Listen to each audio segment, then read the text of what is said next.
لوگوں کو ان کی خواہشوں کی چیزیں یعنی عورتیں اور بیٹے اور سونے اور چاندی کے بڑے بڑے ڈھیر اور نشان لگے ہوئے گھوڑے اور مویشی اور کھیتی بڑی زینت دار معلوم ہوتی ہیں، مگر یہ سب دنیا ہی کی زندگی کے سامان ہیں اور اللہ کے پاس بہت اچھا ٹھکانہ ہے۔ اے پیغمبر، ان سے کہو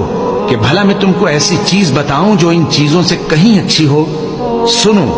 جو لوگ پرہیزگار ہیں ان کے لیے اللہ کے ہاں باغات بہشت ہیں جن کے نیچے نہریں بہ رہی ہیں، ان میں وہ ہمیشہ رہیں گے، اور پاکیزہ بیویاں ہیں، اور سب سے بڑھ کر اللہ کی خوشنودی۔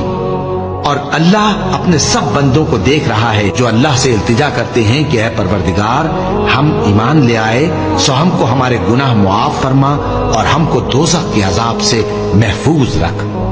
یہ وہ لوگ ہیں جو مشکلات میں صبر کرتے اور سچ بولتے اور عبادت میں لگے رہتے